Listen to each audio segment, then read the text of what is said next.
जय हिंद दोस्तों, कैसे हैं आप सब। आज हम जीके की क्लास में सोलर सिस्टम की सेकंड क्लास लेंगे और इस सोलर सिस्टम की सेकंड क्लास में हम क्या जानेंगे 10 इंपॉर्टेंट थिंग्स जो हमें अपने सोलर सिस्टम के बारे में पता होनी चाहिए। उन 10 बातों के बारे में आज हम चर्चा करें। नमस्कार दोस्तों, भारतीय विकास क्लास में आप सभी का फिर से स्वागत है। चैनल को अगर अभी तक सब्सक्राइब नहीं किया तो चैनल को सब्सक्राइब कर लीजिए, बेल आइकन को प्रेस करके प्लस ऑल को क्लिक करना ना भूलिए ताकि मेरी बनाई हुई वीडियो आप तक पहुंचती रहे और आप उसका भरपूर फायदा उठाएं। वीडियो पसंद आए तो लाइक जरूर करिएगा, ज्यादा से ज्यादा शेयर करिएगा ताकि ये जो 10 बातें हैं, इंपॉर्टेंट बातें हैं, वो सभी को पता लगे अपने सोलर सिस्टम के बारे में। सोलर सिस्टम का जो बेसिक क्लास था वो हमने प्रीवियस क्लास में आप लोगों को बताया था। अगर आपने अभी तक वो वीडियो नहीं देखी है तो ऊपर आई बटन पर क्लिक करके देख सकते हैं। अब थोड़ा सा बेसिक मैं आपको यहां भी क्लियर कर देता हूं कि अपना जो सोलर सिस्टम है, जो सौर मंडल है, उसमें 8 प्लैनेट्स हैं और सभी जो प्लैनेट है वो सन के चारों तरफ घूमते हैं। वो जो 8 प्लैनेट है वो कौन कौन से हैं वो मैंने आपको प्रीवियस वीडियो में बता दिया है। अब हम इन इंपॉर्टेंट 10 थिंग्स के बारे में पता करेंगे कि सोलर सिस्टम में ये 10 इंपॉर्टेंट चीजें क्या हैं। सबसे पहली बात, हमारा जो सोलर सिस्टम है वो सिर्फ एक सन और प्लैनेट से मिलकर ही नहीं बना। किनसे? और billion of things are present in our solar system.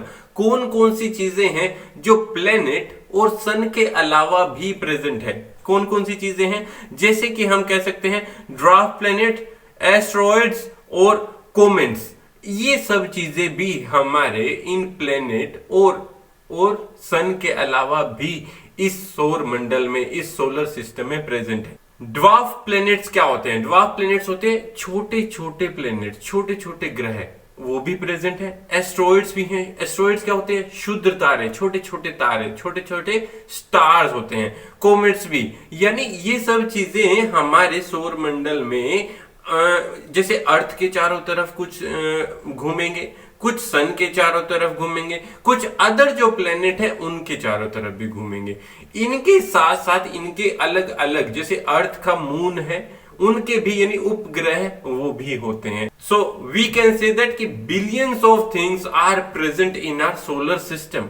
Second point क्या रहेगा? जिस सौर मंडल में हम रह रहे हैं या हम प्रेजेंट है उससे हम मिल्की वे गैलेक्सी कहेंगे। उसका फॉर्मेशन क्या है? जैसा हमने अभी आपको पिक्चर में दिखाया हुआ है, ये है मिल्की वे गैलेक्सी। मिल्की वे गैलेक्सी इसे क्यों कहते हैं?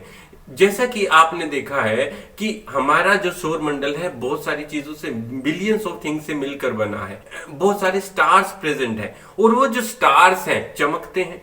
अब जहां जहां उनका प्रकाश जाता है वो सभी चीजें चमकने लगती हैं, तो कह सकते हैं कि वो सफेद दिखती हैं। जब वो सफेद दिखेगी तो ऑब्वियसली जो दूध का कलर है यानी मिल्क का कलर है वो भी सफेद है, व्हाइट है, तो इसको मिल्की वे गैलेक्सी कह देते हैं कि पूरे का पूरा जो स्पाइरल रोटेशन है वो पूरा स्पाइरल रोटेशन हमें मिल्की दिखाई देता है, राइट। जैसे दूध में झाग से बन जाते हैं चारों तरफ, उसी प्रकार से ये अगर बहुत दूर से देखा जाए तो ये मिल्की वे दिखाई देता है, हमारी जो गैलेक्सी है। और इसका जो पूरा रोटेशन है वो कितना है? पूरा रोटेशन है इसका 5,15,000 माइल्स पर आवर।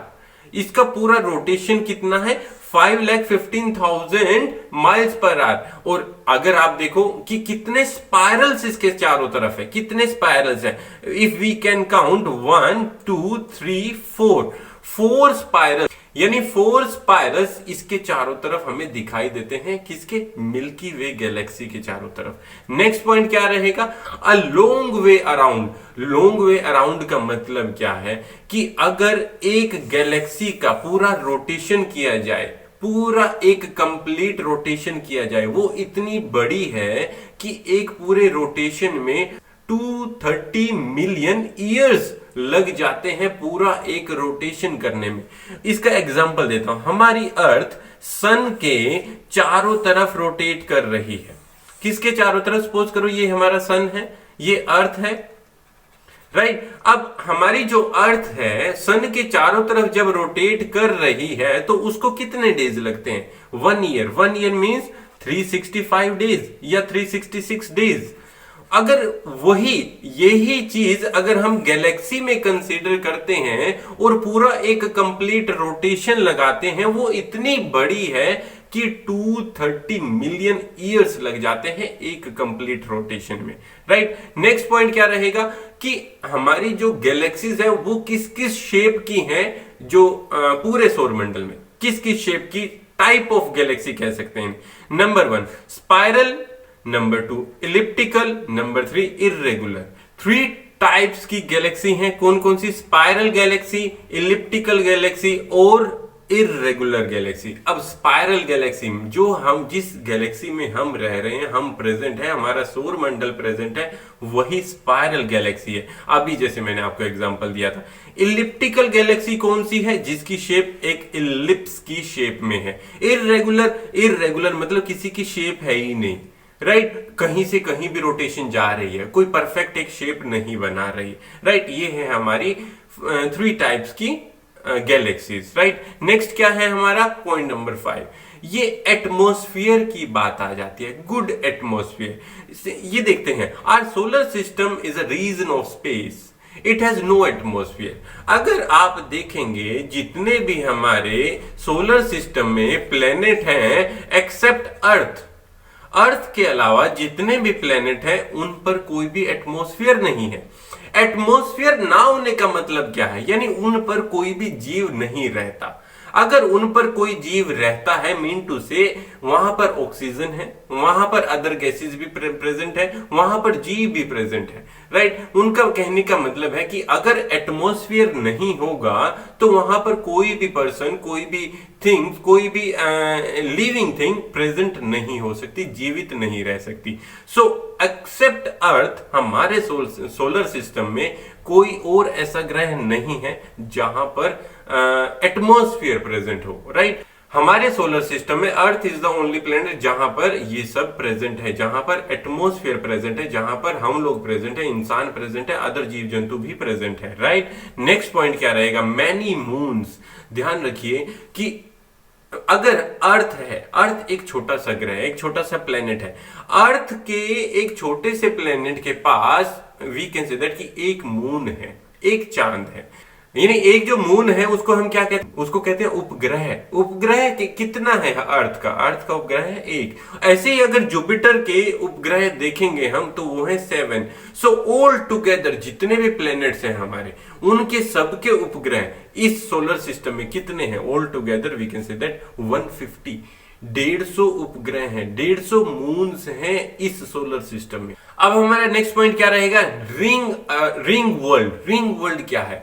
4 ऐसे मेजर प्लेनेट है वी कैन, या उनको कहते हैं जिएंट प्लेनेट। वो है बड़े बड़े प्लेनेट। 4 ऐसे प्लेनेट। कौन कौन से बड़े प्लेनेट है? जुपिटर है, सैटर्न है, नेपच्यून है, यूरेनस है। ये जो प्लेनेट है इनका साइज जो है बहुत बड़ा है अर्थ के कंपैरेटिवली, राइट। अर्थ के कंपैरेटिवली इनका साइज जो है बहुत बड़ा है। और जो बड़ा प्लेनेट है वो सुंदर दिखेगा, उसका कलर भी अलग दिखेगा। लेकिन जो सैटर्न है उसके पास देखोगे तो चारों तरफ हमें रिंग्स दिखाई देते हैं, और ये रिंग्स उसकी शेप को, उसके दिखने की आकृति को, उसको बहुत ज्यादा सुंदर बनाता है, राइट। सबसे यानी कहते हैं उसकी जो लुक्स है वो गॉर्जियस बन जाती है because of these rings, right. तो दीज 4 प्लैनेट्स जो है इनको हम जिएंट प्लैनेट भी कह देते हैं, राइट। नेक्स्ट पॉइंट क्या है हमारा? Leaving the credits. More than 300 robotic spacecraft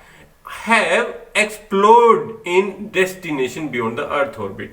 यानी कि हम कह सकते हैं जो हमारी अर्थ है आज, ये जो सैटेलाइट सिस्टम, आप जो ये वीडियो देख रहे हो ये एक इंटरनेट के माध्यम से देख रहे हो। अब इंटरनेट पॉसिबल कैसे हुआ? बहुत सारे स्पेसक्राफ्ट, रोबोटिक स्पेसक्राफ्ट, बहुत सारे सैटेलाइट्स हमें इस प्रकार के, आप ये देख रहे हैं पिक्चर में, इस प्रकार की सैटेलाइट्स हमने जो है अपने ऑर्बिट में सेटअप की है, जिसकी वजह से जो सिग्नल है एक प्लेस से, सपोज करो आप इंडिया में बैठे हैं, भारत में बैठे हैं, और यहां अमेरिका में आपको कॉल करना है, वो किस माध्यम से जाता है? इसी सैटेलाइट के माध्यम से जाता है, इसी स्पेसक्राफ्ट के माध्यम से जाता है। अब इनकी हेल्प से हमने यानी ये all together we can say that कि 300 हमने स्पेसक्राफ्ट अर्थ के अराउंड भेज दिए हैं, हमें अपने आप को और ज्यादा समृद्ध बनाने के लिए, या कह सकते हैं कि फैसिलिटीज को बढ़ाने के लिए, या अपनी जरूरतों को पूरा करने के लिए। More than 300 robotic spacecraft. Right, next क्या है हमारा, life as we know it. Life, देखो मैंने आपको बताया था कि earth is the only planet जहां पर अभी तक जीवन संभव है। Our solar system is the only one no the support life. So far we only know of life on Earth. But we are still looking for more planets जहां पर जीवन संभव है। एक्चुअल में हम सिर्फ एक ही प्लेनेट ऐसा सर्च कर पाए हैं जहां पर जीवन संभव है। लेकिन आप एक बार इस चीज को सोच सकते हैं, क्या पूरे ब्रह्मांड में, पूरी गैलेक्सी में, सभी जगह सिर्फ क्या एक ही प्लेनेट ऐसा होगा कि जहां पर हम लोग रह रहे हैं? ऐसा मेरे ख्याल से ऐसा पॉसिबल नहीं है। ऐसे और भी अदर गैलेक्सीज में, हमारी गैलेक्सी में नहीं, अदर गैलेक्सी में ऐसे और भी प्लेनेट हो सकते हैं, और वो भी शायद इसी प्रकार के रिसर्च कर रहे होंगे कि क्या हमारे जैसा कोई और प्लेनेट होगा, कि हमारे जैसा कोई और ऐसा प्लेनेट होगा जहां पर इस प्रकार के लोग रहते हैं। हो सकता है उनकी बनावट हमारे जैसी ना हो, उनका शरीर हमारे जैसा ना हो, अलग हो सकता है। राइट, नेक्स्ट क्या है हमारा, फार रेंजिंग रोबोट। नासा ने जो सबसे पहला स्पेसक्राफ्ट स्पेस में भेजा था वो था वोयाग्र 1 के नाम से उसे भेजा गया था। वो हमारे सोलर सिस्टम में छोड़ दिया गया था। ये देखिए, उसकी शेप देखिए, इस प्रकार की थी।